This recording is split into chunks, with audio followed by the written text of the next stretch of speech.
नमस्कार, मैं N K Singh.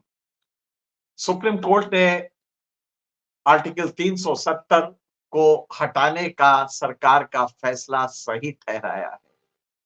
Justice Chandrachud की सदारत वाली 5 मेंबर संविधान पीठ ने आज अपने फैसले में, जिसकी बहुत 4 साल से प्रतीक्षा थी, 4 साल 1 महीना 2 महीना हो गया जब से इसका इंतजार था कि सरकार के इस कदम को कैसे लिया जाता है और जम्मू कश्मीर के लोग इसे कैसे देखेंगे, देश के लोग कैसे देखेंगे। आज वो प्रतीक्षित फैसला आ गया है और सरकार सब संविधान पीठ ने सर्वसम्मति से, हालांकि 3 जजमेंट्स अलग-अलग हुए हैं, लेकिन उसमें सब में सहमति है, कॉन्करिंग जजमेंट्स हैं और ये मान लिया गया है कि सरकार का कदम सही था और 370 हटाया जाना चाहिए। ऐसा हटाया गया, जो प्रक्रिया ली गई वो सही थी।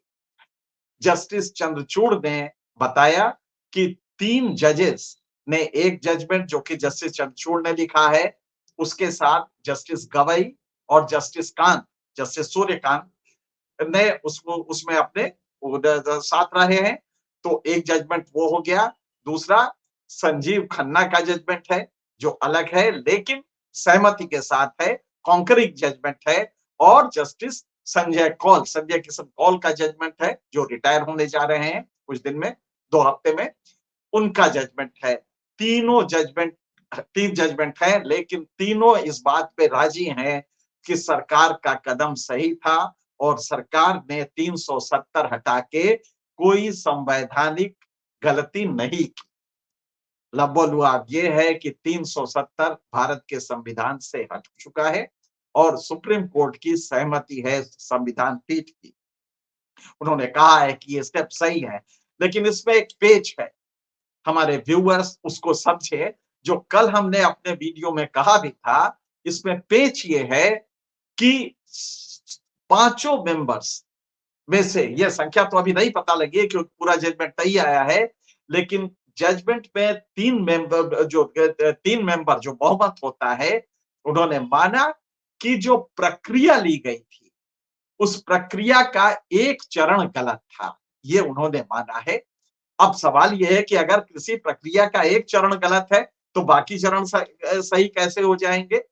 उदाहरण के लिए उन्होंने कहा कि 367 के तहत, आर्टिकल 367 में, हम आपको बता दें, कल भी हमने आपको बताया था कि पेच यहां फंसा हुआ है।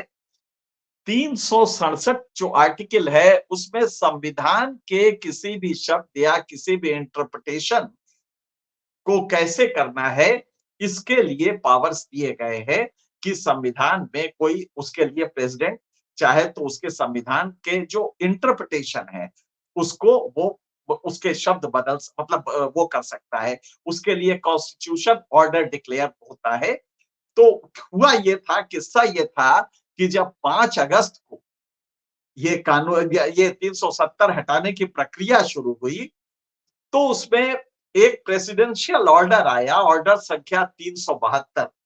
और 372 में उन्होंने कहा कि साहब, ये जो कॉन्स्टिट्यूएंट असेंबली, संविधान सभा की शर्त है कि बिना उससे पूछे जम्मू कश्मीर में कोई भी बदलाव उसके कानून में 370 में नहीं किया जा सकता, और कॉन्स्टिट्यूएंट असेंबली है नहीं, तो इसको विधानसभा पढ़ा जाए। ये पावर्स 367 से लेके, उन्होंने कहा कि इसको विधानसभा, संविधान सभा को विधानसभा पढ़ा जाए। कोर्ट ने कहा है कि ये गलत है। आपने सब्सटेंटिव चेंज करने के लिए, संविधान बदलने के लिए एक परिभाषा बदल दी, तो ये यहां पे गलत था। आपको संविधान बदलने के उद्देश्य ये नहीं करना चाहिए था। अब सवाल ये है कि अगर सरकार ने कर दिया है ये गलती, तो फिर बाकी प्रक्रिया कैसे सही होगी? लेकिन आगे सुप्रीम कोर्ट ने कहा है, 3 मेंबर के जो पढ़ रहे थे उसके हिसाब से, उन्होंने कहा है कि 3 जो आपने सीओ, कॉन्स्टिट्यूशन ऑर्डर नंबर 272 में 367, संविधान के अनुच्छेद 367 में जो बदलाव किया, और उसी के तहत 370 में भी बदलाव करके आपने 273 इशू किया और 273 के तहत आपने संविधान विधानसभा को संविधान सभा से प्रतिस्थापित कर दिया, संविधान सभा को विधानसभा से बदल दिया। तो कहा ये गया कि साहब आप 273 जो लाए थे वो खुद ही ला सकते थे, इसके लिए 272 लाने की जरूरत नहीं थी।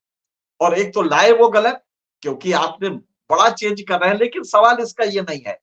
अगर संविधान पीठ ये कह रही है कि आपकी प्रक्रिया में एक चीज दूषित है, एक चीज गलत है, तो बाकी प्रक्रिया कैसे सही हो जाएगी, ये हमें अभी तक समझ में नहीं आ रहा। बहरहाल जो लव्वो-लुआब है वो ये है कि संविधान सभा की जगह सरकार ने विधानसभा को संविधान सभा मानने की बात कही, और विधानसभा चूंकि था नहीं, प्रेसिडेंट रूल लगा हुआ था, इसलिए ये कहा गया कि साहब विधानसभा की जगह गवर्नर जो है वही माना जाएगा और विधानसभा के कार्य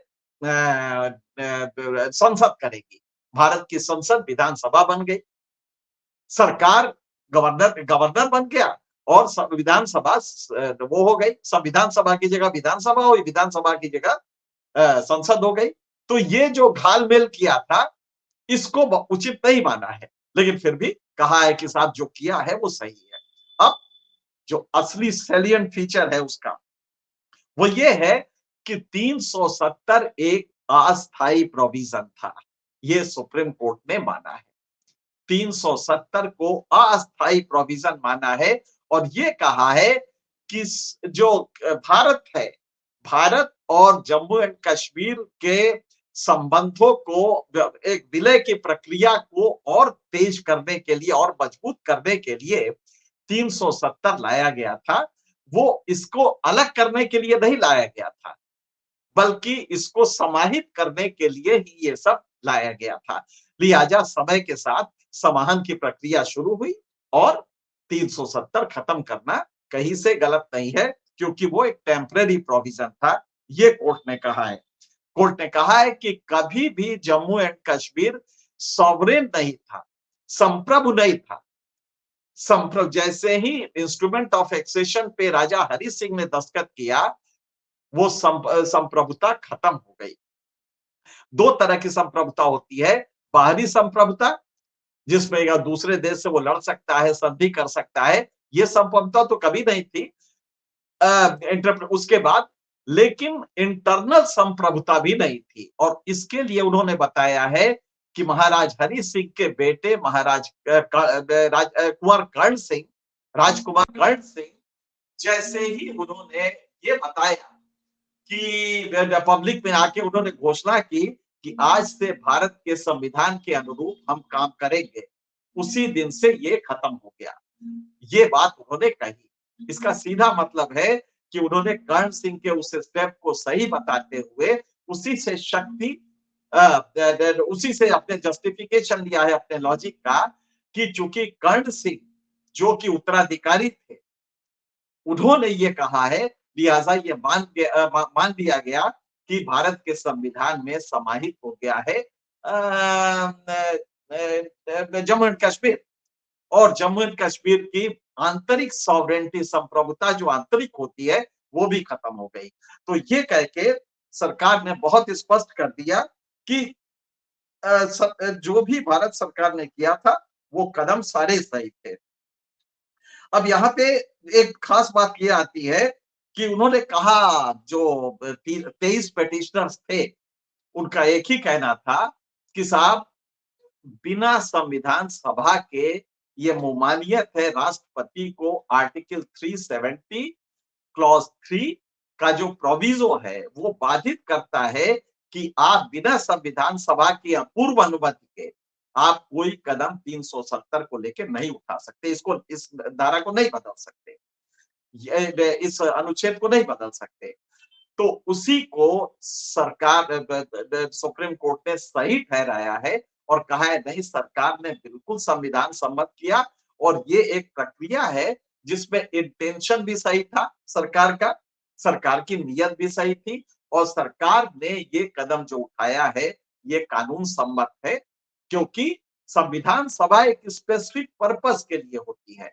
वो बार-बार बुलाई नहीं, हर काम के लिए नहीं बुलाई जाती है।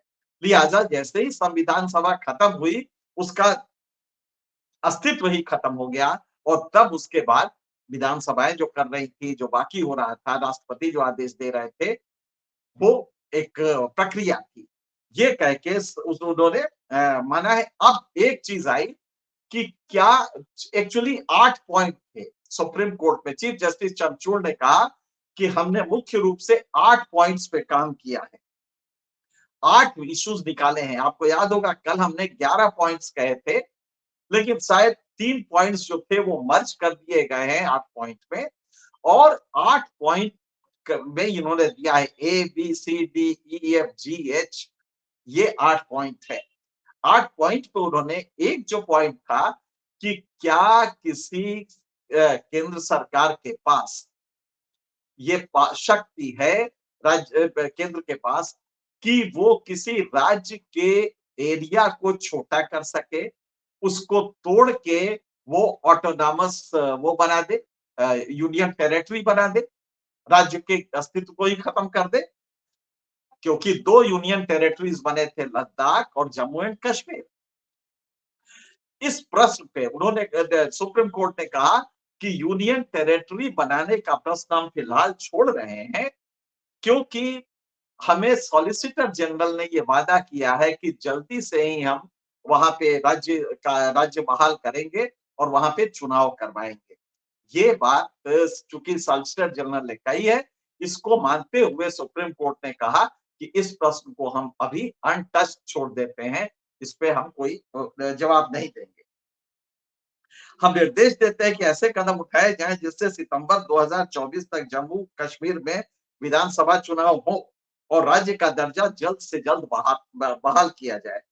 इस कदम को चुनौती देते हुए शीर्ष अदालत के समक्ष 20 से अधिक याचिकाएं दायर की गई थी।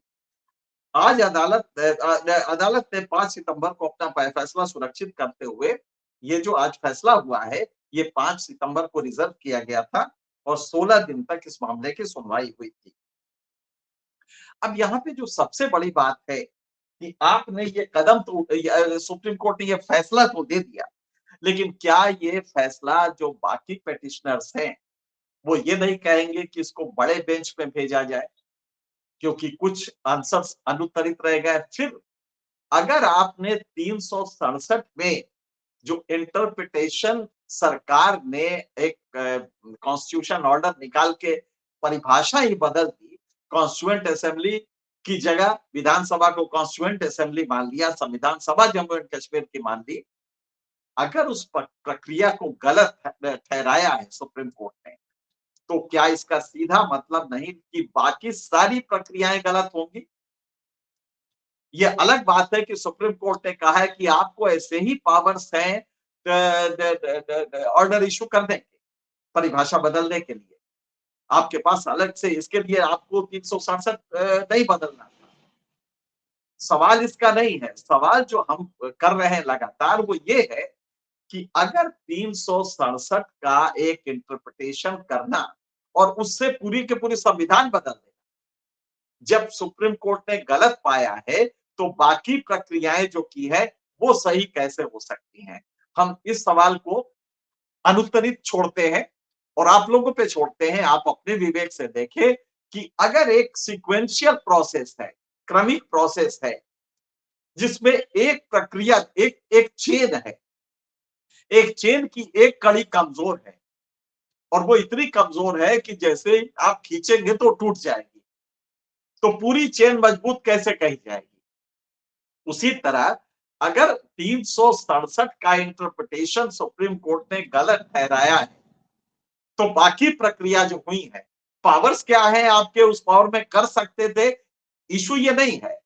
सुप्रीम कोर्ट मुझे लगता है यहां पे अपना फैसला रिव्यू करना चाहिए, क्योंकि अगर आपने एक प्रक्रिया गलत मानी, अगर आपने कहा है कि 367 का इंटरप्रिटेशन करके परिभाषा बदल के आप संविधान नहीं बदल सकते, वरना फिर तो कोई भी एक प्रेसिडेंट से ऑर्डर लिखवाएगा होम मिनिस्ट्री एक ऑर्डर लिखवाएगा, प्रेसिडेंट से दस्तखत करवाएगा और कोई भी संविधान बदल देगा। उसके लिए बाकी कुछ करने की ज़रूरत नहीं है। तो ये मुझे लगता है कि ये एक इश्यू है जो कि आगे आने वाले दिनों में रेज़ किया जाएगा कि साहब अगर एक प्रक्रिया गलत है, तो बाकी प्रक्रियाएँ सही कैसे हो सकती है?